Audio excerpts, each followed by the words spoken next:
कहा गया है कि जैसी संगत वैसी रंगत। जैसा कि हम जानते हैं कि इस जीवन में संगत का असर सबके ऊपर पड़ता है, चाहे वो मनुष्य हो या फिर कोई जीव जंतु। हम जैसी संगति में रहते हैं वैसी ही हमारी बुद्धि भी हो जाती है। संगति का असर मनुष्य के मन, बुद्धि और स्वभाव पर पड़ता है। इसलिए कहा जाता है कि हमें अच्छे के साथ रहना चाहिए, उससे हमारे जीवन में अच्छा प्रभाव पड़ ही रहेगा। किसी राज्य में एक जगदीश नाम का एक आदमी रहता था। वह बहुत गरीब था। वह रोज जंगल में जाता और कुछ सूखी लकड़ियां इकट्ठी करता और शाम को उसे बाजार में बेच देता था। उसी से उसका घर का खर्चा चलता था। एक दिन बहुत तेज से बारिश हो गई। जंगल के सारी लकड़ी बारिश की वजह से गीली हो गई।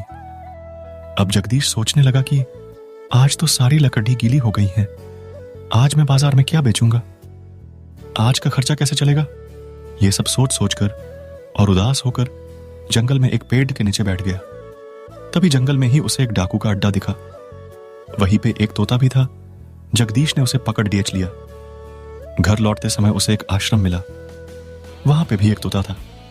जगदीश ने सोचा कि अगर मैं इस तोते को भी पकड़ बेच कर बाजार में बेचूंगा तो बहुत अच्छे पैसे मिल जाएंगे।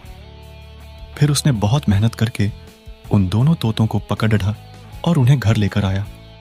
दूसरे दिन वह दोनों को अलग अलग पिंजरे में रखा और दोनों तोतों को बाजार में लेकर गया और दोनों के अलग अलग दाम लगाया। लोग आते और उसका दाम पूछते।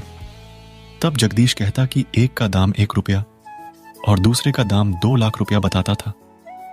इस तरह के दाम सुनकर लोग चौंक जाते थे, क्योंकि देखने में दोनों एक ही तरह के थे। बाजार में किसी ने भी उन तोतों को नहीं खरीदा।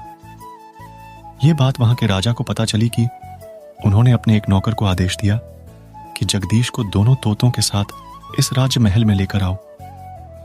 नौकर राजा के आदेश का पालन किया और थोड़ी देर बाद जगदीश को तोता सहित राजमहल में लेकर आ गया। राजा ने जगदीश से पूछा कि ये दोनों तोतों का दाम अलग अलग क्यों है, देखने में तो दोनों एक जैसे हैं। तब जगदीश ने कहा, महाराज, इसका कारण मैं अभी नहीं बताऊंगा।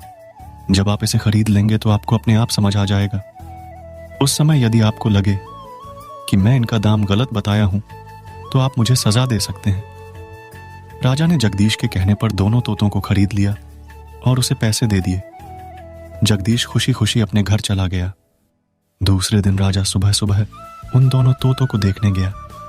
जैसे ही वह एक पिंजरे के पास गया, वैसे ही उस पिंजरे के तोता जोर जोर से चिल्लाने लगा, अरे दौड़ ढो, इसे पकड़ ढो, यह दुष्ट कहां से आ गया, मारो इसे, मारो, इसके हाथ पैर तोड़ दो, इसका गला काट दो, इसे लूट लो। राजा को उस तोता का बोली सुनकर बहुत गुस्सा आया। वह तुरंत वहां से हटकर कर दूसरे तोते के पास गया।